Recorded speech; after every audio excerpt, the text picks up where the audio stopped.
10 хүнийг танилцуулаад тэгээ тэргүүн баяныхын юм эсвэл хамгийн сонирхолтой баян хүнийх намтрыг ярьдаг аа. За тэгэхээр Дагестан улсын хамгийн баян хүн гэж хайлт игээд үзэхэд ийм жагсаалтууд гарч ирж байгаа. За нэгдүгээр байранд нь улс төрч бизнесмен Сулейман Керимов гэдэг ийм хүн орж байгаа. Энэ бол 10 тэрбум долларын хөрөнгөтэй. Бас л Дагестан чинь манахаас илүү баячууд ихтэй юм байна тийм байгаа зөвхөн жижиг гэж дээ. Ерөн жижиг төл болсон шүү дээ. Бас л станууд нэг. За хоёрдугаар байранд бизнесмен Гаврил Юшваю гэдэг хүн орд юм байна. Энэ болохоор Wimbledon гэдэг ийм компани үүсгэн байгуулагч хүн юм байна л да. Тэгсэн чинь энэ Wimbledon гэдэг компаниг нь 2011 онд Pepsi Cola компани 1.1 тэрбум доллараар худалдаж авсан гэж шүү. Айгуу том компани байсан юм шиг байна. За энэ хүний хувьд болохоор 1.7 тэрбум долларын хөрөнгөтэй. Тэгэхээр 11.7 гэдэг нь хол тасархаагааз. Энэ тэгвэл энэ улс төрч бизнесмен Сулейман Керимов гэдэг чинь ямар тасарцсан юм бэ? Тийм байлээ. Баячуудаас бүтэн баг 10 дахин илүү хөрөнгөтэй болчихсон хаашийн. За 3 дугаар байранд болохоор бизнесмен Сефер Алиев гэдэг ийм хүн ордог. Энэ бол автомашины сэлбэг худалдаалдаг Ас группийн эзэн гинэ. За тэгэд сүүлд нь улс төрд орсон. Тэгээд Дагестаны ардын хурлын тэргүүлэгч барилга хот байгуулалтын сайд ийм хүн юм байна. Түүний хөрөнгө нь 800 сая доллар гинэ. За цаашаа үргэлжлүүлье.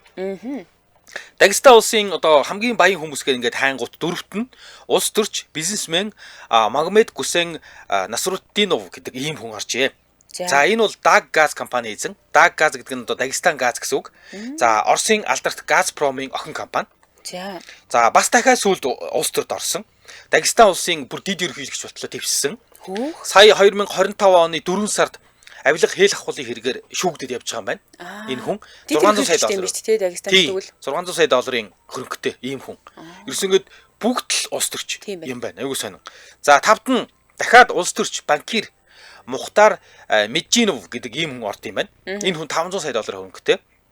За хувьдаа банктай. Гэтэ баяжсан хойноо улс төрд орсон. Баяцсныхаа дараа улс төрд орсон гэж байгаа. Дагестаны анхны IT паркийн эзэн. За улс төрийн карьер нь маш амжилттай явсан.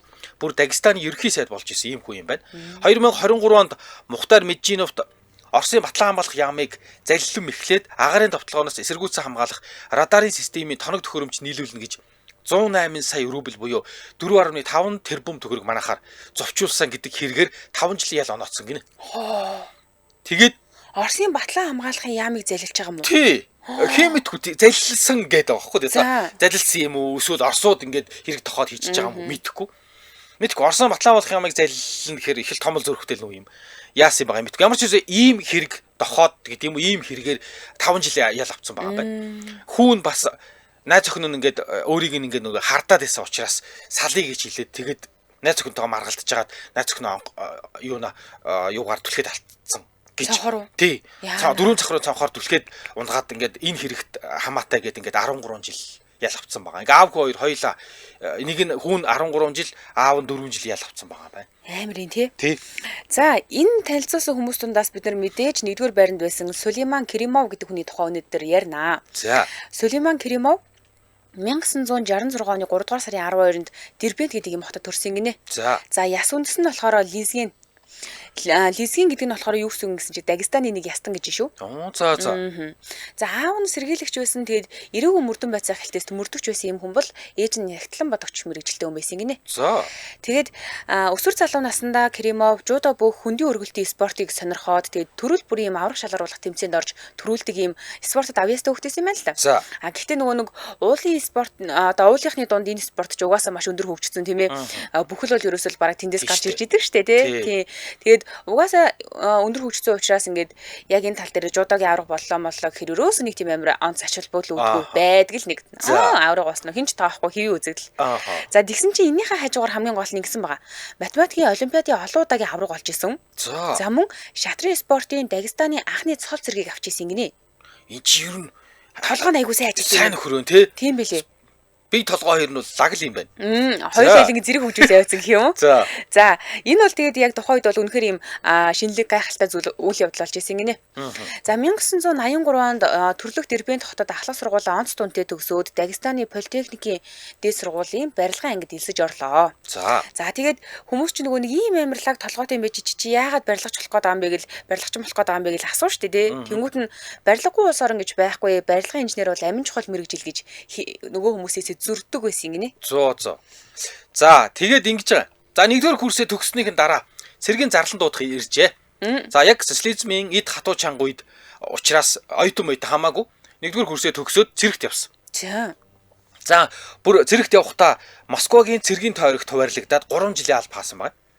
Яаж одоо юу гэдгийг Афганистан руу явуулчааг юм. Ер нь бол тэр үед Оросууд Афгантад дайтажсэн. Тийм ба. Тий, тэгээд Афганы 1-р дан 2-р дан гэдэг ингээд бүр болсон. Тэгээд ер нь тэр үед бол Оросууд бол ингээд нөгөө баг снуудыг цэрэг татаад тэгээд шууд Афган руу явуулчихдаг. Дайнд явуулчихдаг байсан. Нөхөр бол хаа очиж дайнд яваагүй. 18 настай цэрэг татагдахад нь шууд Афган явуулаагүй. 84-өөс 86 онд Москвагийн дэргэдэх стратегийн пуужингийн хүчинд алба хаасан.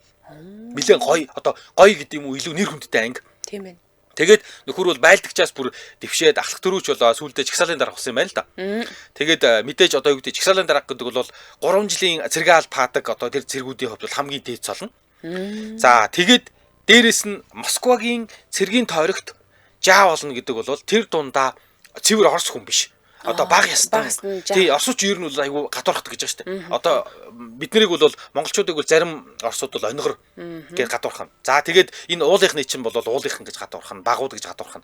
Тэгсэн чинь Дагестанаас гаралтай ийм баг одоо ястан гэдэг юм уу ийм хүн Москвагийн цэргийн цорогт жаа болно гэдэг бол үнэхээр шииртэй залуу. Үнэхээр шииртэй нөхөр байсан. Нөгөө л маш сайн задуур даадаг басдаг гинэ. За. Тийм, орсууч амар тэгэлж зодддог. Тэгээ ялангуяа баг стан гэдэг. Тэнгүүд үнэхээр сайн задуур даадаг. Бас маш сайн зодтолдог. Тэгээ ер нь нэлээд сэргэлэн ийм нөхөр тэр доороос гарч ирнэ. Ихэнх нь ер нь юу байдаг? Орсууд өөрсдөө байт юм байна л да. Тийм болохоор ер нь бол энэ нөхөр бол ер нь сургуульд байхын, цэрэгт байхын л нэлээд сэргэлэн хүмүүстэй ивэ олждог. Тэг их л лаг нөхөр байж. Тэгээд стратегийн пуужингийн алба гэдэг бол яг цөмийн пуужингийн анги. Зөө. Амрын тий. Тий. За Улаанбаатар хотод 14 цаг 20 минут болсон хамтран ажиллагчаа танилцуулчаад үргэлжлүүлнэ. Ар жанжуулангийн анхны ундрагаас авсан аршаан хандгаатай жанжуулан хамтран ажиллаж байна. За жанжуулангийн аршааныг монголчууд бүр эртээр үеэс хэрэгжилж ирсэн байт юм байлээ. Бүр одоо ардын уламжилт ангаах ухаан дээр тэр нөгөө эмч мааранбууд нь одоо судар дээрээ ингээд энэ аршааныг ингэж уугаараа гэгээд тэгээ хүмүүс очиж ингэж хажууд нь байж 7-8 хоногор бүр гэр барьж ойрхон байжгаад тэгээд ууж явдаг байсан юм байлээ. А хизээ хойно 20 дугаар зуунд зөвлөлтийн эрдэмтэд ирээд бас яг ундрах дээрээс шинжилгээ хийж агаад тэгээд энд аль биесээр яг совлил байгуулъя гэдэг шийдвэрийг ингэж гаргаж ирсэн. Одоо нөгөө нэг энэ менежер ах надаа мэдээлэл өгтөө ингэжсэн. Эхний лагсын гадаа нэг юм түүц эдэг гинэ. Тэр түүцнээс л ингээл ерөөсө 7 хоногт хидэн ингээл нөгөө боолоор амар их юм юу аваад идэм байл та хандгаатай жанжуулан. Тэг яагаад танах ингээ аваад ид ингээд нэг очихдаа асуусан чинь манайх эхний лагсын гадаа байдгаа хүүхдүүд маш их хорлог авч ирээд идэг. Тэг нөгөө хорлог авахар чи гүүлгээд эсвэл бөөлжөөд хамаг биеийнхаа нөгөө нэг шингэнтэйгээ хамт эрс бодисоо алдчих шүү дээ. Тэгэхээр эмчнэр хүүхдтэй ийм нэг аршаан улга гэж зөвлөд юм байна. Тэгээд ихний лагсын гадаа яг энэ хандгаатай жанжуулаг бүр айгүйх зардаг гэсэн шүү. Зөө. За тэгвэл тэгээд хандгаатай жанжууланг ер нь бол хаанаас авна? Бүх дэлгүүрүүдээр байгаа. Тэгээ угаасаа юу н шашган дээрээ болохоор ингээд нэг том хандгааны зурагтай. Тийм. Харваа сандшгүй цэнхэр өнгөтэй тий. Борс автай цэнхэр өнгөтэй ийм аршаан байгаа. За манай нэвтрүүлэгтээ хандгаатай жанжуулан хамтран ажилласан илүү дэлгэрэнгүй мэдээллийг 88-5 37 73 гэсэн дугаараас авнаа. 88-5 37 73. За тэгээ ямар нөгөө спортоор хичээлдэг ер нь бол ингээд нөгөө эрдэс нөхөх шаардлагатай хүмүүс бол сонгож хэрэгжилж болно шүү дээ тийм ээ. Тий. За баярлалаа. Ар жанжуулангийн анхны удрагаас авсан аршаан хандгаатай жанжуулан байлаа. За баярлалаа. За бид Дагестаны тэргүүн баян Сулейман Керимов гэж хүний түүхийг ярьж өгч байгаа намтар. За ямар ч байсан цэрэгтэй байхдаа ийм залуу байсан юм байна. Цэргээс халагдаж ирээд сургуультаа өргөжлөө сурсан гинэ. Гэхдээ нөгөө нэг явхаас өмнө ингээл барилгачин болно гэж төвчгнөөд ирсэн шүү дээ тий. Энэ нь болохоор барилгын ангид таалагдхаа болсон гинэ. Яваад ирсэн чинь. Тэгээд ийм болохоор Дагестан улсын их сургуулийн эдийн засгийн факультет руу шилжиж сурсан гэж байгаа. За угаасаа ч толгойтой тий. Тэгээд энд ингээд сурж байхдаа хамгийн гол нь нийгмийн аягүй идэвхтэй ийм оюутан байсан юм байл та. За бүр ингэж байгаа. Их сургуулийн үйлдвэрчний эвлэлийн хорооны орлогч дараагаар ажиллаж исэн байгаа. Тэгээд нэг ангийн оюутны нэг ангийн охин Фируза Хамбалаева гэдэг ийм эмэгтэйтэй гэрэлсэн. За тэгээд энэ нөгөө их сургуульд байхдаа ингээд гэрэлчж байгаа учраас хамт сургуулаа төгссөн шүү дээ. 89 онд ингээд хамт сургуулаа төгссөн чинь сургууль төгсөختөн түүнийг нөгөө хатан аав нь хүргэнэ ажилд оруулж өгсөн юм байна. ажил ороход нь тусалсан гэх юм уу. За Дагестаны үйлдвэрчний эвлэлийн зөвлөлийн дарга Насим Хамбалаев гэдэг энэ хүн болохоор нөгөө найз төвхтийнхөө шугамар буюу танилынхаа хүрээгээр ярьж агаад одоо хүргэнэ Илтав гэдэг ийм үйлдвэрт эдийн засгчаар ажилд ороход нь тусалж дэмжлэг үзүүлжээ. За ингээ ажилтаа болсон. Тэгсэн 1989-өөс 1995 онд энэ компанид ер нь бол ийм анх орохдоо нөгөө жирийн эдийн засгч яаж байгаа шүү дээ. За тэндээсээ бүр ингээд ерөнхий захирлын эдийн засгийн асуудлыг нь хариуцсан туслах болтлоо дэвшиж карьер нагсан баг. За 6 жилийн хугацаанд гэсэн үг. За тэгсэн чинь энэ Илтав гэдэг компани нь болохоор түүний түншүүд хэрэглэгч үйлчлүүлэгч нартайгаа нөгөө тооцоо хийх зорилгоор 1993 онд холбооны аж ахуйн банкыг байгуулсан юм байна л та. За тэгээд компани маскот бүртгүүлсэн юм байна. За. Тэгээ энэ Илтав компани нөгөө маскот ингээ нөгөө төлөөлөгч авчиж суулгах хэрэгтэй шүү дээ. Тэр төлөөлөгчөөр нь одоо манай өнөөдөр ярьж байгаа энэ Кремов гэдэг залууг явуулж байгаа. За. Сацтай нөхөр юм тий. Тэгээд юу вэ? Тэр холбооны аж үйлдвэрийн банк гэдэг банк нь 90-ад онд хямралд орсон Оросын үйлдвэрүүдийг санхүүжүүлсэн юм байна. Хөрөнгө оруулалт хийгээд. Тэгээд холбооны аж үйлдвэрийн банкны удирдлага Кремов болон энэ түншүүд нь эрчим хүч хангамжийн томоохон компаниудад мөнгө зээлүүлдэг. Оросын. За ингээд энэ компаниуд Оросын холбооноос эдийн засаг ингээд харьцангуй докторцсны дараа тэр Кремовын банкнаас зээлсэн өр төлбөрийг нь буцааж төлсөн. Ингэхтэйгээр маш ашигтайгаар ингээд буцааж төлсөн юм байна. Тэгээд яг энэ үед Сулейман Кремов Федпром банкныхаа хяналтын багцыг өөрөө худалдаж аваад ингээд ажиллаж исэн банкныхаа өөрөө эзэн болцсон. Зөв хяналтын багцыг аваад тэгэл ер нь эхэлдэг дээ. Тэгдэг. Тэгээд 95 онд Сулейман Кремов Союз Финанс гэдэг худалдаа санхүүгийн компани байгуулад ингээд өөрөө захирал нь болсон. За нөхөр хувьдаа өөрөө банктай, банк санхүүгийн компанитай. Тэгээд 97 оны 4 сараас Москвагийн олон улсын корпорацийн хүрээлэн гэдэг ийм бие даасан ашигын бус байгууллагт эрдэм шинжилгээний ажил хийсэн байгаа ч өөр амар баян хүн гэрнэ. Тэгээд 99 оны 2 сараас хойш энэ байгууллагынхаа дид ерөнхийлөгч болсон. За тэгээд нефтийн үйлдвэр, ган хайлуулах үйлдвэр, өнгөт металлын үйлдвэр, өөрийн телефоны компани, барилга, үйл хөдлөлийн бизнес рүү ингээд зэрэг орж үнэхээр огцон баяжсан. Ямар олон салбар юм те. Тийм байна. Өнөө тасрахаа баян байх нь баг аргагүй ч юм аа. Харин тийм маш олон салбарт хөрөнгө оруулалт нөхөр юм байна. За 1999 онд Сулейман Кремов хөгжилтэй орнуудын аж үйлдвэрийн бодлогыг хэрэгжүүлэхэд үндэстэн дамбсан корпорациудын үүрэг гэсэн ийм сэдвээр эдийн засгийн шинжилгээ ухааны докторийн зэрэг хамгааллаа. За тэгээ яг энэ ондоо буюу 99 оноос улс төрлөө орж эхэлж байгаа юм л да. За төрийн дуумын депутат болсон. 2008 оноос Оросын холбооны зөвлөлийн гишүүн болж байгаа. Тэгээ 2021 оны 10 дугаар сараас Оросын холбооны улсын холбооны зөвлөлийн парламентийн үйл ажиллагааны дөрвөн зохион байгуулалтын хорооны гишүүн болгоод ингээд улс төрийн хувьд ингээд карьер хийхэд байгаа байхгүй. Тэгээ 2023 онд Forbes сэтгүүлээс хамгийн баян хүмүүсийг жагсаасан юм байна. За тэгсэн чинь энэ жагсаалтаар Сулейман Кремов болохоор дэлхийн хамгийн баян хүмүүсийн жагсаалтанд 135-д бичигдсэн. За харин Оросын баячуудын жагсаалтанд 13-т бичигдэж байна. Бас лаг баян уу юм. Айгуу баян юм байна. Тийм байна. Одоо тасархаа авах нь аргагүй юм шиг. Тэгээд 2018 онд Америк нэгдсэн улс нөгөө нэг Оросын 17 төрийн албаагч 7 бизнесменийг эдийн засгийн хоригт оруулж л дээ. Тэгсэн чинь энэ жагсаалтанд нөгөө Кремов яваад орцсон. Чаавсаа. Тэгээ ингээд түүний нөгөө нэг Европын холбоо, Америкийн нэгдсэн улс, Фижи аралд ирэх эд хөрөнгө, хөлөг онгоц зэргийг ингээд хураагаад авчиж байгаа байхгүй хоригт оруулсан учраас. Тэгээ ингээд хураацсныхан дараагаар түүний нөгөө 15 тэрбум долларын хөрөнгөнөөс 10 тэрбум нь л үлдсэн баг. За. Уул нь үн чинь 5 тэрбум доллар хураацсан. Тийм байна. Ийм үнэ. Тэгээ ингэсэн юм байна. Энэ хүний хувийн амьдрал үнэхээр ээдрээтэй. Үнэхээр ээдрээтэй. Амар муухай залуу. Жинхэнэ баян үний үнэхээр жинхэнэ хачин ийм ээдрээтэй амьдралтай. Ингэдэг гинэ. Оюутан байхдаа ангийнхаа охинтой суусан гэдэг байгаа шүү дээ. За тийм. Оюутны ангийнхаа охинтой суусан. За гэхдээ Фируза Хамбалаевтай яг үнэхээр хайр дурлалаар суусан хэсэгт нь эргэлздэг гинэ найзууд нь ангийнх нь. За. Ер нь бол тэр үед Фируза гэдэг ангийнх нь охиных нь бол үнэхээр том нөлөөтэй хүн байсан. Том дарга хүн байсан. Тэгээ нөхөр бол шууд ангийнх нь шууд тийжиг. Ерөөсөө л Фирузатай бодлогын чанартайгаар гэрэлсэн. Том айлын охинтой албаар гэрэлсэн. Тэгээд нөхөр бол тэгээд том даргын охинтой гэрэлсэн. Тэгээд айлд ингээд хөргөн болоод орчихсон шүү дээ. Тэгэнгуутаа нөхөр ингээд одоо юу гэдэг ихтэйхэн ч хөргөн байгаагүй. Маш их хүүхэн шуухай эргүүлдэг, шүнийн клубүүдээр хисдэг. Ер нь залуугийн л амар хүүхэмсэг. Энэ өстө өнөөд мэдгүй энэ баян үе ийм амир заваа амьдрт юм багтаал гэж бодсон. Үнэхээр хүүхэмсэг. Ер нь өстө нэрээ хүүхэмсэг нөхөр. За гэхдээ Фируза Сулейман хоёр одоо болтол салаагүй. Тий хамт амьдардаг. Гэр бүлийн хоёр гэж ярьдаг. Тэгээд 88 оноос хойш 37 жил хамт амьдарч байгаа. Дундаасаа 3 хүүхэдтэй, 2 том нь охин, бага нь хүү юм байна. Тий тэгээд эднийх чинь бол замбраагүй байяа л штэ. Хувьдаа банктай, банк устай, алтны уурхатай, гангийн үйлдвэртэй, нефтийн компанитай, өрн телефоны компанитай. За, ер нь бол ингэн. Тэгээд одоо юу гэдэг эхнэр нь бол тэр Фируза Хамбалаева гэдэг хүн бол гэр орны асуудлаа зохицуулаад гэр зураа байдаг, ажил хийдэг. Тий өөрөө энэ эхнэр тэр Фируза гэдэг эмэгтэй нь бол ерөөсөө олон нийтийн арга хэмжээнд огт оролцдог. Зөө. Ерөөсөө ингээл хөшгөний ардл байж идэг. Тий гэр бүл хүүхдүүдийнхээ зургийг олон нийтийн сүлжээнд нийтлүүлдэг. Ийм нууцлаг эмэгтэй юм байна. Зөө. Тий тэгээд үнэхээр лаг эхнэртэй юм уу? Эсвэл хаалганы цаана болж байгаа зүйлээ маш сайн нууж чаддаг юм уу? Ер нь бол энэ гэр бүлийн талаар бол шууган бол гардаггүй.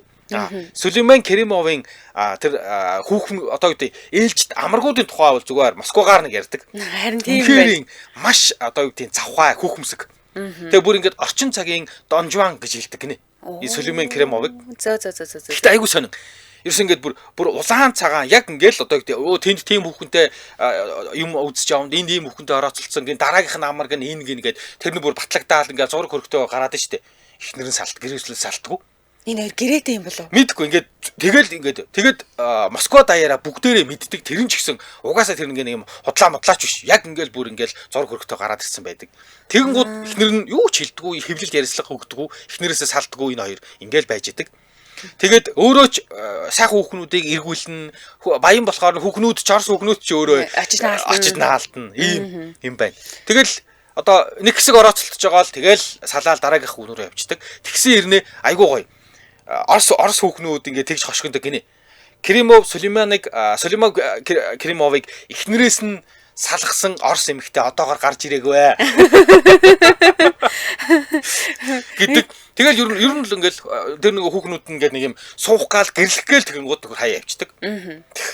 Энэ гэрэлтийн бат бөх байдалтай байна уу? Аль эсвэл цаана ингээд нэг амар үнийн дүнтэй том амар гэрээ байна уу? Мэдхгүй те. Тий.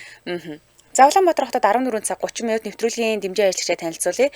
Дэмжийн ажлагчаар Батреци ажиллаж байгаа. Батреци группийн чандман сүлжээнд их хөрсийн барья тохиолдуулаад хүүхэд бүрийн дүртэй хөөрхөн Альянко, Амтад Коровко, бас Баабгатай чихэр, улаан малгайт, алдарт Сади Придония, за мөн энэс гадна Лотто брендийн жүүснүүд дээжлээд боосон юм гоёмсог чанартай бэлгэнүүдийг худалдаалж байгаа юм.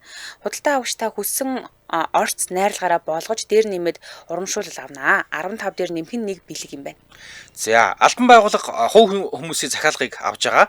Бэлэг 7800 төгрөгөөс 35000 төгрөгийн хооронд байна. За, хаяг нь болохоор үндэсний төв намын сангийн хойно Чандман төв 13 Чандман төвд байна. 13 дугаар хорооллын Аман хур хотхны замын эсрэг талд Чандман Вест төвд байна. За, Зайсан толгойн зүүн талд Чандман Зайсанд байна. Амгаланд Цагдаа хотхны зүүн талд Чандман Амгалан гэдэг ингээд та өөрт ойрхон салбараар очиж үйлчлүүлээрэ. Утасны дугаар 96 15 5115 96 15 5115 94 99 88 27 94 99 88 27. За баярлалаа. Батреци групп дэмжиж ажиллаа.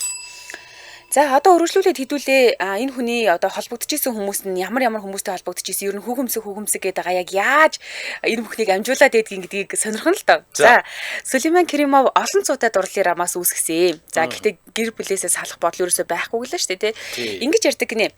Яах вэ би нэг жаахан хүүхэмсгэл хүн байгааз эмэгтэй хүн гоо сайхан шүтэж биших хэрэгтэй шүү дээ. Эмэгтэй хүн чинь гоё шүү дээ. За тэглээгээд нэг тийм би муу нөхөр муу аав байсан гэсэн үг биш үстэй. Ер нь гэр бүл хамгийн чухал шүү дээ. Гэж солирдог байгаа байхгүй юу? Яа. Наад чи гоё үг юм биш үү дээ. Нэр яах вэ би яваад би яг хүүхэмсгэл хүн байгаа юм. Баян байсан бол би л ингэ нэрээ солиорох юм. Гэр бүл хамгийн чухал. Тэ би хүүхэмсгэл хүн байгаа гэсэн. Өөр ангар. Эмэгтэй хүний гоо сайн бишрэх нь юунд бороо юм. Гэхдээ бишрэн. За одоо тэгвэл зүгээр бишрээд өнгөрчдөггүй гэдгийг хэдүүлээ харъя заяа. Сулейман Керимовын хүүхэмсгийг мэддэг учраас ингэ найзууд нь төрсөдрөөрд нь биш дээ ийм бэлэг барьсан байгаа. Playboy сэтгүүлийн од Памела Андерсныг төрсөдрөөрт нь ингэ урьж авчирсан байгаа. Яа за. Тийм. Ийм гоё эмэгтэйг чиний төрс өдөрт бид нэр бэлэг болгож байна гэд. Энд чи одоо тэгээд за энэс цаашаа явъя л та. За. хамгийн их олонний анхаарлыг татсан дурлалын рамаас нь болохоор дуучин мөсгөө Наталья Витлицкая гэдэг ийм эмэгтэйтэй болсон юм байна. За энэ дуучин эмэгтэй бол үнэхээр гоо үзэсгэлэн төгөдлөр бүсгүй Наталья гэдэг ийм хүн байгаа. Тэгээд угаасаа хөөрхөн учраас ингээл мэдээж олон ирчүүд ингээд өрсөлдөөл тэр эмэгтэй төлөө өхөн хатан гүйж байгаа штэ. Тэгсэн чинь Наталья болохоор нөгөө нэг Кремовтай амаргийн харилцаатай гэдгийг ил гаргахаас айгүйх айж имижсэн байгаа байхгүй юу? За яагаад имижсэн гэхээр нэгдүгээрт Кремов чи гэр бүлтэй байсан. Натали өөрөө нөгөө урлагийн хүн учраас гэр бүлтэй хүнтэй зурлалсан гэд нэг гадуур шуугчих юм бол тэр хүний карьер чинь авсанч штэ байхгүй шүтэн бишиг чинь шүүмжлээд бөө юм болно. За хоёрдугаарт нөгөө Кремов бол Дагестан хүн. Уулын Кавказ гэсэн үг штэ тийм ээ. Тэгээ Кремовын Кавказ хамаатнууд Наталья руу шууд уцтаад ингэсэн байгаа. Гэр бүлтэй хүнийг бити урууд татаад 3 хүүхэд өншрүүлэх юм бол чамаа шууд аална шүү. За. Гэрээ чинь хаяг тэр хорооллын тэдгээр байрны тэдэн тод мөн бидтэй гэсэн байгаа байхгүй. Амар. За ингээд нөгөө нэг Наталья Витлицкая гэдэг нөгөө сайхан дуучин мөсгөө чинь нам болсон. Бүр өгчлээ хайсан гэж байгаа. Тэгээд юу яасан байгаа. Над руу ингээд хүн уцаар яриад танаа хамаатнуудаас гэд хүн уцаар яриад намайг ингээд алын шүү гэд миний гэрээ хаягийг одоо бүр мэдсэн байна. Гэд хоёлоо болох уу гэсэн юм байна. Тий одоо ингээ хоёлоо болио уулзгаа болио. За тэгсэн чинь нөгөө Кремов чинь яах вэ гайгүй штэ гэд тоохгүй байна гинэ. Тий тэгэнгүүт нөгөө Наталья гэдэг бүсгүй чинь би айгаад байна гэсэн юм байна. Тэгэнгүүт нөгөө Кремов чинь Наталья Витлицкая гэдэг энэ амарга тайвшруулах гад шууд Москвагаас нүүлгээд Испанд аваачаад гой байр авч өгöd чи наана амьдраа гэж Испанд сууршуулсан байгаа. Йоо амар баян тий. Тий тэгээд Испанд очсны дараа Наталья Витлицкая жаан тайвшираад за тэгээ ингээд бүр Испандаа бол бүр ингээд Кремов Сулейман энэ хоёр ч бүр ингээд судалцаад олон нийтийн арга хэмжээнд оролцоод үжлэг мөвчлөгд оролцоод ингээд явсан ба. Тий тэгэнгүүтаа Сулеймов ч гэсэн тэр нөгөө нэг уцаар ирсэн хамаатнуудаа тэгж хэлсэн байгаа. Би гэр бүлээсээ салахгүй, хүүхдүүд өнчрөхгүй. Би өөрөө уучраа мэдж байгаа. Энэ Наталья гэдэг бүсгүй 50 орхи гэж өөрөө хэлж ийж нөгөөдөлөө нам болгосон. Тэгээд энэ Наталья Витлицкаягийн 38 насны төрсөн өдрөөр нь Сулейман Кремов $10,000 үнэтэй юм алмазын зүйлт бэлгэлжээ. За ингээд хэсэг хугацаанд хамт байсан юм байна. За тэгжээс өөдөж эхэлсэн гинэ. За ингээд Сулейман өөдөө хажуугаар нь ингээд зэрэгцээд өөр хүүхээ эргүүлээд зэн гинэ. За тэгэн гут нөгөө Наталья Витлицкая нь уурлаад ингээд чи ингээд би ингээд чамд багтаад байгаа мó салъя тий. Угаасаа тэгэн штт. Тий би чамд ганцаараа багтаад байгаа мó салъя болиё гэд ууралсан юм байна. Тэгэнгүүт тэр Сулейман Кремов харин за яг надаас болж ингэж чи эвгүй байдалд орсон дуучлаарай. Тий. Тэгтээ би нэрээ ингэ би чамаас соёлоод салъя. Мөнгөн чи битээ санаа зоо ороо гэд шууд банкнд хадгаламж нээж өгөөд Парисаас юу Испаниас гадна Францын Парист орон сууц авч өгөөд онгоц бэлгэлээ тэгээс алсан. Яа, хувийн онгоц бэлгэлж байгаа юм уу? Тий. Ваа, амар юм а тий. За тэгээд нөгөө гоё ах ууц тий. Одоо мэдгүй. Кремов ч нөгөө Витлицкая хажуугаар ингээд нэг юм илүү харж билүүд олгоод яваад исэн шүү дээ тий. За тэгвэл энэ хүн хэн байсан гэхээр балетч эмэгтэйсэн юм байна. Анастасия Волочкова гэдэг юм нэртэй балетч юм байжээ. За Анастасия болохоор эхлээд түнд нүүр өгөөгүй ингэнэ. Ер нь бол ингэж тийм одоо Кремовтай харьцахгүй гэдэг. Юу гэж хэлсэн гэхээр чи их нэртэй бас Натали гэдэг нууц амрагтай эзтэй. Надаар яг яах гэдэг юм. Тэгэхээр нууц амрагийн ихнэрийн хоёулыг нь мэдчихсэн байгаа. Тийм Москвагийн хичээл тэгэл яг л ижилэх шүү дээ. Хаваа яриад Тийм тэгээд гэхдээ нэг удаагийн уулзалтан дээр Кремов ингэсэн юм байна. Тааралдангуудаа чи яг яавал надад нүүр өгөх юм гэж асуусан байгаа байхгүй. Тэгсэн чинь миний мөрөөдөл бол тийм тэр бомтон залуу малуу бол ерөөшөө биш ээ. Миний мөрөөдөл Большой театр гэж хэлсэн байгаа байхгүй. Яа, бас амбицтай өөхөн тий. Тий, балет ч шүү дээ энэ чинь. Тэгээ Большой театр ч юм бол нөгөө Москвагийн Дөрбөжгийн академик театр төдийгөө одоо Оросын төв театр шүү дээ. Бүжигчид, дуучид, хөгжимчид байдгаа бүр ингээд жирийн хүмүүс хүртэл нөгөө за би ядаж хувцсны үлгүүрчнийг хийчихсэн. Билетийн каст ч болчих юмсан. Эсвэл ядаж би ингээд зүгээр билет тасалдаг хүн болчих юмсан гэж ингэж мөрөөддөг тийм газар байгаа байхгүй. Зөвхөн Оросын төв өдөр чинь дэлхийн амар том газар том одод очиж штэ. За. Тэгээд Сулейман Кремов болохоор ингэсэн байгаа. Нэг найз руугаа залгаад. За. Найз нь бас цаашаа өөр нэг найз руугаа дам ингэж залгаад. Тэгээ удаагүй Анастасиад нэг юм дуудлага ярьсан заяа. Тэр нь болохоор Большой театраас өөр уцсан гэж байгаа байхгүй. Энд амар том театраас тэр балет руу уцсан байгаа байхгүй. Тэгээд та хизээ ажилдаа орох боломжтой вэ? Ингэж шууд асуусан. За ингээд Анастасия ч бүр ингээд уяраад явчихгүй яхаа тий. За ингээд нөгөө театр руу ингээд нөгөө ажилдаа очиод ингээд явж байгаа шүү дээ. Тэгсэн чинь ажилдаа явах гээд ингээд гэрээсээ гарсан юм байна л да. Тэгсэн чинь хувийн хамгаалтын албаны ийм шкаф шиг том биерхүү хамгаалагчид ингээд тосч авч ийн гинэ. Тэгээ бүр ингээд ажилд нь хөргөж өгч байгаа байхгүй юу? Ажлаа тараад орой ингээд нөгөө театраасаа гараад ирж штэ тий. Бас л гадаа нь байж байгаа. Тэгээ ингээд гэрлэн хөргөж өгнө. Алт юм бэ. 24 цагийн харуул хамгаалт байгаа байхгүй юу? Тэгээ Анастасия Волочкова гайхаад одоо нөгөө хүмүүсээс асуусан юм байл та би хамгаалагч нараас тэгээ юу болоод байгаа юм бэ? Яагаад байгаа юм гэсэн чинь таныг 24 цагаар хамгаалахаар хөсөсөн. Биднийг хөсөсөн. Гэж байгаа. Тэгээ хамгаалагч нар одоо гэрт нь юм уу яг нөгөө ажил руу ингээд дагаж орохгүй яг үүдэнд нь ингээд хаалган дээр нь ингээд хүлээгээд байж гин. Гэхдээ гадуур дэлгүүр хэсдэг ч юм уу музей юм уу эсвэл өөр хааш нэг тийш явна штэ тий бүр сүдэр шиг тагчдаг. Йоо ядраад юм тий. Амар тагдаг гэсэн. Тэгээд өдөр шөнө өглөө орой хизээ хааж явс одоо гэрээсээ гараад ирэхэд нь 24 цагийн харуул хамгаалтын тийм залуучууд бэлэн байж идэг байна штэ. Бүр юм хуйгалсан сум нэвтэрдэггүй тийм юутай байдаг гэж байгаа. Машинтай. Гэхдээ ер нь ингээд орс кинонуудыг үзэхэд угаасаа тэхгүй бол орсууч өөрөө ер нь юм л бол тэгэл будаа шийддэг бодолцдог тий. Тэг магадгүй ингээд гэр бүлийн барьцаадаг ч min ч өөрөө том эрх ашиг мөнгөний том мөнгө улс төр эрх ашиг хөөцөлдөг хүн мэдхгүй одоо нэг хайртай хүүхнүүд ингэж хамгаалт юм байлгүй. За хоёулаа хамтрал гэж байгаа мэдээлэл хүргэчихв. Тэгээ хамтран ажиллаж 14:38 минут болж байна. Жигүүр Гранд группийг хэрэгжүүлж буй ээлжид төсөл болох New Life Garden төсөл хамтран ажиллаж байна. За Жигүүр Гранд группийн энэ New Life Garden гэдэг төсөл болохоор юу юм бэ лээ? Баянзүрх дүүргийн 30 доллар хороо гэж аль бисний хаягна. За бидний мэддгээр бол Нохотой хөшөөний урд нөгөө Чулуун авууны баруун талд баригдаж байгаа ийм төсөл. Тэгээ дөрөвдүгээр ээлжийн буюу цоошин блок гийн захиалга аль бисаар эхэлж байгаа юм байна. За нэг өрөө байна 30.5 м, хоёр өрөө болохоор 56-58 м квадрат, гурван өрөө нь болохоор 84-69 м квадраттай ийм байр байгаа байна. За эдний төслийн хувьд болохоор тэр нөгөө юу Чулуун авууны номингийн уртлын 3000 орчим майлын газрыг чөлөөлж байгаад баригдаж байгаа юм том төсөл юм бэлээ. Тэгээд бүрэн цутмол цэлгэр том цонхтой харагдах орчин сайтай буюу урагшаага нөгөө нэмж баригдах боломжгүй учраас туул голоо хараад урагшаага сайхан богдуулаа харчна гэсэн үг. Тэгээд дээрэс нөгөө үндсний цэцэрлэг төрөл ингээс ер нь ойрхон 3 км. Тэгэхээр ер нь агаар айгүй сайтай орчинч гэж хэлж болно л доо. Тийм байна. Тэгээд мэдээж юу яаж байгаа? Орчин суугчдын хэрэгцээ шаардлагад нийцсэн худалдаа үйлчилгээний цогц төв энд байгаа. Улсын сургууль цэцэрлэг маш ойрхон байгаа. Одоо бол баригдах юм байлээ. За тэгээд хамгийн гол давуу тал нь 36 жилийн туршлагатай хариуцлагатай компанийн төслийг хийж байгаа буюу Жигүүр Гранд группийн төслийг барьж байгаа. За тэгэлгүй хоёулаа дэлгэрэнгүй мэдээллийг бид нэр борлуулалтын албаны дугаар олох 7777 тэг 784 гэсэн дугаараас авна 7777 тэг 784 мөн фэйсбүүкээс New Life Garden гэдэг кириллэрч үтсэн латинарч үтсэн аль биесны хуудас гарч ирээд бид нар өрөөний зохион байгуулалт гэх мэтчлэн хотхны төлөвлөлт маш олон дэлгэрэнгүй мэдээллийг авч болно. Манай нэвтрүүлэгтээ Жигүүр Гранд группийн хэрэгжүүлж байгаа ээлжид төсөл болох New Life Garden хамтран ажиллаж байна. За баярлалаа. За тэгээд ингээ ажилд орцсон тий. Башуу театрт юу орцсон нөгөө одоо амарг нэг хийдэг. Тэгсэн Кремов Анастасияд ажил руу ингээд том ийм баглаа сарнаа цэцэг илгээгээд тэгээ ээлжээ амралтаа аван гут нь аваад Эмират руу ниссэн. Араб Эмират руу хоёлаа. За. Тийм. За тэгээд Эмиратад очиод үнэт идлэл шүүб машин энтер бол зүгээр нэг гинт нэг өдөр сюрприз өрөөл аваад өчтдөг. Тий. Тэгээд сүүлдээ бүр Москва, Санкт-Петербург хид хитэн ийм гоё тансаг байрнууд авч өгсөн байна. За ингээд ер нь бол Анастасия өөрөө үнэхээр сайхан ч хүн тэгээд балетчин байсан тий олон ирчүүдийн нүд унана. Тэгэнгүүт амар хартай. Хэнийг энэ Анастасиягаа ингээд нөгөө ирчүүдээс харамлаад нөгөө эргүүлээд олон ирчүүдээс хамгаалаад тэгээ ингээд бие хамгаалж хөслөд өгсөн юм байна л та. Тэгээс ингээд Анастасияд нөгөө бие хамгаалагч нар нь ирчүүд ойртуулдаг. Баян дагаа явж идэг. Нэг тийм аюулгүй байдал талаасаач зүгээр хардаад. Тий ингээд ирчүүд эргүүлээд хардаад.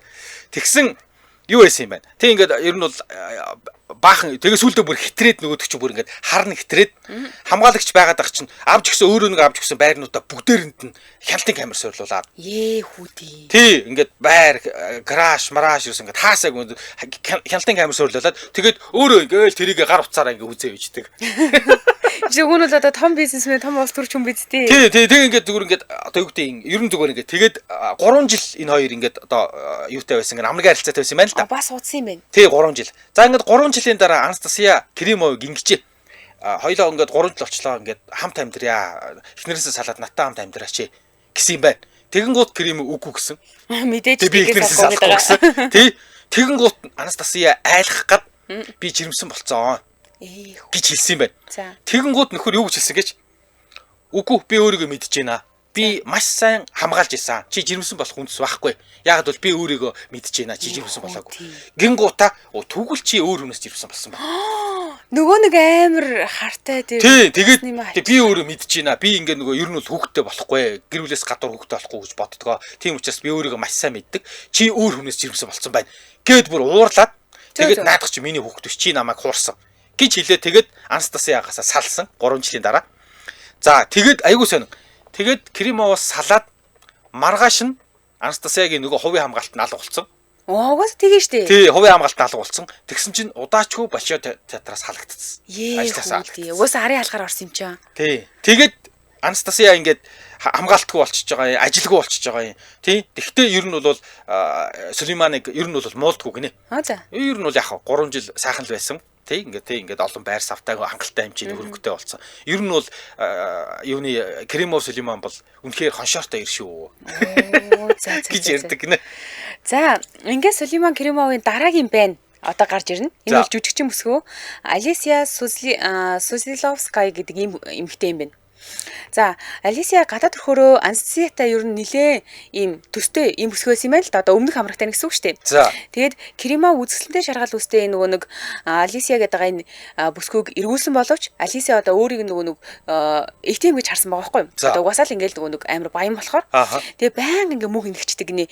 Чи тэрэнд тийм байр авч өгсөн гээ үздэй, энд ч тийм онгоц өгсөн гээ үздэй гэдэг ингээ барьцаад бүр ингээ нэхэд шаардаад ингээ бүр айгу төвхтэй байсан гин. Тэгсэн чинь ингээд нэг сар орчин болсон юм уу да? Энэ хоёрын үерхэл сар орчин үерхсэн гэж байгаа байхгүй. Тэгээ эцэстэн Сулейман ч тэ яас хэцүү хаштай хүүхэн бэ гэд салцсан гинэ. Яа. Бүгдөө айтаа харьцгүй те. 2006 оны 11 сарын 26-нд нэг үйл явдал болсон. Францын Ницце хотод гудамжинд явж исэн Ferrari Enzo гэдэг супер тансаг машин. Хурдны ийм спорт машин. Машин осолдоод тэг шатсан байгаа. Тэгсэн чинь жолооч ингээ нэг машиныхаа идэ ингээд хавчуулагдаад гарч чадахгүй байсан. Тэгээ хажуугаар нь явж байгаа хүмүүс арай гэж тусалж ээж жолоочийг нь татаж гаргасан юм байна. Тэгээд тэр жолооч нэлээ хүнд бэрцсэн, түлэгдсэн. Тэгсэн чинь тэр нь Сулейман Кремов байсан. Оо тийм үү. Тий. Тэгээ 3.5 сая долларын үнэтэй Ferrari Enzo гэдэг машина газар дээр ингээ осолдоод ингээд шатаад жолооч хажуу сууж явсан бүсгүй бол азар гимтэл аваагүй. Тэр бүсгүй хэн байсан бэ гэсэн чинь телевизийн хөтлөгч Тина Канделаки гэдэг ийм бас сайхан бүсгүй байж. Бас дараагийнх нь. Мэдэхгүй.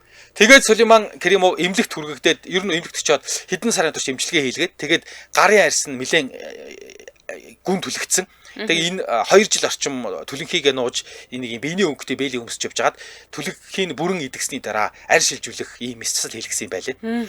Тэгээд эннийхээ дараа жилийн дараа Сулейман Кремов юу яасан? Түлэгдсэн хүүхдүүдтэй ажилдаг буйны байгууллагад 1 сая евро хандивсан гинэ. Одоо өөрөө зовлонгийн биеэрээ мэдэрсэн юм байна. Тийм ээ, даван туулж байгаа болохоор тий. За ингэсэн харин тэр хамт явж байсан бүсгүй нь хаашаа ч юм Орос руу алах болцсон. За. Тэгээ хүмүүс болохоор энэ Тина Канделаки гэдэг энэ бүсгүйгээс тэр шатдаг одоо нөгөө юу вэ штэ тийм машин байж тээ Ferrari тэрний хажууд Кремовын хажууд чи байсан нүг айгүйх асууд юм байна л да. Тэгэхээр нөгөө ч үгүй би биш өөр хүн байх надад төстэй царайтай хүн байлгүй дээ гэж хэлдэг гинэ. Тэгээ нэг удаа бүр ингэсэн байгаа. Тэр чинь би бишээ Моника Беллучи гэж хэлсэн гинэ. За. Тоглож шамбалмаар хэлсэн. За яагаад ингэж хэлсэн гэсэн чинь Тина Канделаки гэдэг энэ бүсгүй Моника Беллучитэй нэлээд төстэй царайтай юм гинэ. За. Моника Беллучиг бодох юм бол жоохон хурц. Тэрнээс шүрэн жоохон төс бэлээ. Тэгээ олон жилийн дараа Тина Канделаки гэдэг энэ эмэгтэй нөхөр нь тэр Ferrari-тай осолд ордог хүн чинь манай ихнэр мөн азар гимтэж бэртэйг өнгөрсөн гэж. Хэвлэл баталсан байдیں۔ Гинэ бүр. Тэгэхээр чи ингээд нөхөр нь энэ хоёрын юг хүлэн шүүрсэн байсан гэсэн үг байгааз. Тийм бай. Явдлыг. За нөгөө телевизийн хөтлөгч Тина Канделаки чинь тухайн үед нөхөртөө мөртлөө одоо ингээд ийм тэр бомт нуус амрагтай болоод гадаадад зугаалжсэн байгаа байхгүй. За хожим нь тэр Тина Канделаки гэдэг энэ эмэгтэй болохоор телевизийн хөтлөгчийн ажлаа болоод Газпромын хөрөнгө оруулалттай телевизийн сувгийн одоо ийм гүйцэтгэх захирал болсон байгаа байхгүй. Тэгсэн чинь Газпромд Кремов хувьцаа эзэмшдэг юм байна. Мэдээж. За үүний дараа Сулейман Керимов дуучин Жана Фреска гэдэг юм эмэгтэйтэй хэсэг холбоотой байсан. За дараагийнх нь алдартай дуучин. Тий, дараагийнх нь хүн гарч ирж байна л да. За тэднийг ингээд нэг юм үнэтэй тансаг ресторанд хоол идэж байгааг н одоо хит хитэн хүмүүс хараад бүр ингээд папарац зурагчдын дуран дүртөөд шар хэвлэлд ингээд зураг нь гарсан. Тэгээ шар хэвлэлд гарсан зурган дээр айгүй нялам харагдчихсэн гинэ. Керимов Жанаг ингээд гарыг ингээд зөөлхий илээд чихэнд нь ямар нэг юм ингээд инээгээ шивэнж гин гинэ. Гисэн ингээд нүүн Сулейман чи явах та удахгүй тэгээл ууд чинь. Угаасаа л уудаа л яваад идэм юм тий. Хүн тэгээ тог бил алдчихлаа шүү. Миний бодлоор одоо ингээд дүр болчих шиг болох юм. За тэгсэн одоо ингээд Жана Фрескагийн дараагийн амраг нь Гүржийн алдарт жүжигчин Арчил Гомашвилигийн охин Катя Гомашвилитэй найзлаа. Та лайв дээр байгаа зургийг хардаа энэ зурган дээр Моникатай бүр амар адилхан байна. Тийм байна уу? Таны Моникатай айгүй адилхан юм шүү дээ. Ааха. Нэр залга болчлаа. Ааха. За тэгсэн энэ Арчил Гомашвилигийн охин Катя Гомашвили гэж алдартай хүн. Тэгсэн Катя Гомашвили болохоор аав нь болохоор зөвлөх холбоот улс Оросын холбооноос тэр чигээрээ мэддэг ийм мундаг хүн юм байна л да аавыг нь. За Катя Гомашвилиг бол хүмүүс төлөөлөн сайн мэддэг хүн байна. Гэхдээ энэ Катя Гомашвили гэж бүсгүй болохоор өөрийн загварын салонтой дизайнер юм байна. Амжилтанд хүрэх гээл явж исэн.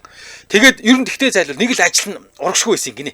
Тэгэл Керимовтай амргийн харилцаатай болоод зүгээр ингээ салон зүгээр та Оросын салоноор дандаа Оросын тэргүүн баячуудээр захиалга өгөөл үйлчлүүлээл Москвад 2 3 дахь салоноо нээгээл бүр сүүлдээ бүр Европын яг үнэтэй гой гудамжинд өөрөө одоо түрээс төлөөл ингээ салонууд нээгдэж эхэлсэн. За ингээд хамгийн сайн байрлалт хамгийн үнэтэй барилга дээр энэ Катя Гомашвилигийн салонууд нээгдэж эхэлсэн. За ингээд дээд зэргийн материалаар маш сайн засвар хийсэн гой тогтчлттой супер одоо загвартай ийм хувцснууд зарагдаж эхэлсэн. Сүүлдээ бүр Нови Арбатад салаа нэгсэн. За Нови Арбат гэдэг бол зүгээр Оросын бүр том баячууд нь ч тийшээ баг зүтгээ дийлдэггүй ийм гоё газар. Тэгээд энэ лифтээр явд юм бэ те. Харин тий. Тэгээд энэ Качагийн коллекцийг бүр Америкийн кино жүжигч топ модельүүд хүртэл ирж сурталчилж өгдөг байсан гэж байгаа. Тэгээд юу байсан? Дэлхийн алдартнууд Катя Гомашвилигийн хувцсыг өмсөд эхэлсэн. За тэгсэн нэг л өглөө нөгөө Катя Гомашвили би жирэмсэн болсон гэдэг нөгөө алдарт үгээ хэлжээ. За. Тий ингээд бүр ингээд суух гадаа шүү дээ. Эхнэрээс нь салгаж суух гадаа. За шунхан үлээд байна. Тий. Тэгээд би жирэмсэн болсон гэд хэлсэн чинь нөгөөдхийг нөгөө үгийг сонссон Керимовстан дэлбэртлээ уурлаад хаалгаас аваад гараа авчихсан. Ингээд эргэж ирээгүй. Тий. Тэгэхээр ерөөсөө л энэ Керимовыг юу тий цухтаалгадаг үг бол амаргууд нь би жирэмсэн болсон гэж хэлчихвэл тэгэл хаяал авчдаг юм байна л да. Тий. Тэгээ нөхөр бол найзууд нь ч хүртэл гэдэг. Керимов хизээч одоо гол алдахгүй. Тэр тал дээр бол үнэхээр чоно. Тий. Үнэхээр чоно гэдэг. Зөө. Тий. Тэгээд Катя Гомашвилигээс энэ хоёр ингэ салчиж байгаа. Салаал дахиад нөгөө Катя Гомашвилигийн ажил хэрэг нь эргээд ордоод эхэлсэн. Нөгөө үнтэй түрээс төлдөг салонууд нь юу яахад тэднийхээ зардлыг дийлхэ болоо дахиад зараад ингээд хаагдаад эхэлсэн. Ийм юм байна. Гэхдээ нэрээ тэгсэн чинь Катя Гомашвили нэрээ жирэмсэн байсан. Тэгээд жирэмсэн байгаад охин гаргасан юм байна. Одоо охинтойгоо хамт Бали аралд амьдардаг гинэ. Тэгвэл гол алдсан биш үү? Тийм байлгүй. За Керимовын хамгийн сүүлийн рамаас нь болохоор жүжигчин Марина Петренко гэдэг юм эмэгтэй гинэ. За энэ Марина болохоор Marusia Production гэдэг юм компанид байсан боловч гинтхэн л одоо ингээд нэг юм амарлаг эдлэн хаштай болоод эдлэн газартай болоод лаглаг юм хашид амьдраад эхэлсэн байна л да. За. Үйл хөдлөх хөрөнгөний үнэлгээний ойролцоогоор 6 тэрбум рубль буюу Монгол мөнгөөр 240 тэрбум төгрөгийн юм хаусанд гинтхэн амьдраад эхэлсэн гинэ. За тэгээд нөгөө Керимовын цуглуулга гэх юм уу одоо урийн сан гэх юм уу мэдгүй те энэхүү жагсаалтыг одоо маш олон юм хөөхөн царайлаг дачаангуу олонний танил жүжигчин дуучин дизайнер телевизийн хөтлөгч гэл ингээл амар олон эмэгтэйгэр баялаг юм ба штэ. Яа цуглуулга. Одоо өөр юу гэж хэлье гэж. Яа цуглуулга гоё. Гэвч Сулейман Керимов одоо хүртэл их нэртэйгээ хамт амьдарч байгаа. Нөхрийнхөө дурлалын болон энэ нөгөө бизнес адал явдлуудыг үйл харгалзаад Фруйса гэдэг энэ эмэгтэй бол үргэлж нөхрийнхөө талд байнга бат зогсдог эмэгтэй байгаа байхгүй юу. Хүнд хэцүү үед одоо гэр бүл шиг одоо жинхэнэ нөгөө эзэгтэй шиг байдаг ийм хүн гэдгээр алтартай юм байна л да. Одоо жишээлх юм бол Керимовын гадаад дах бүх хөрөнгийг ингээд битүүмжилсэн гэж түрүү ярьсан шүү дээ. Хоригт оруулаад ингээд яг нөгөө нэг амар нэг наалдаад исэн хүүхнүүд бүгдээр ингээд нүур буруулаад явж хахад түүний хажууд ганцхан Фруйса гэдэг энэ одоо эхнэр нь өмгдөг шиг болж байсан гинэ. Ер нь бол яг энэ тал дээр бол ингээд нэг айгүй тохиролцооны гэрүүлээс учраас энэ хоёр бол айгүй сайн бие бинийгээ ойлгодог. Одоо чиний хувийн амргийн асуудал тусдаа зүгээр гэр бүлээ цуцлахгүй шүү хоёлаа гэдэг ийм тохироотой байдаг. Оросын баячуудад ийм юм бол айгүйх байдаг. Тийм байна. За энэ түрээд манай өнөөдрийн нэвтрүүлэг өндөрлж байна. Арч Жанчуулангийн анхны ундрагаас авалсан ашиг хандгаатай жаншуулан хамтран ажилласан. За мөн Жигүүр Гранд группийн хэрэгжүүлж байгаа ээлжид төсөл болох New Life Garden төсөл хамтран ажилласан. Сонсогчдоо үргэлжлүүлээд 15 цагаас радио мэдээг үйл явуулсараа 15 цаг 10 минутаас элдв шипийн нэвтрүүлгээрээ эргээд уулзцгаая. Баярлалаа мөгийнх. За баярлалаа.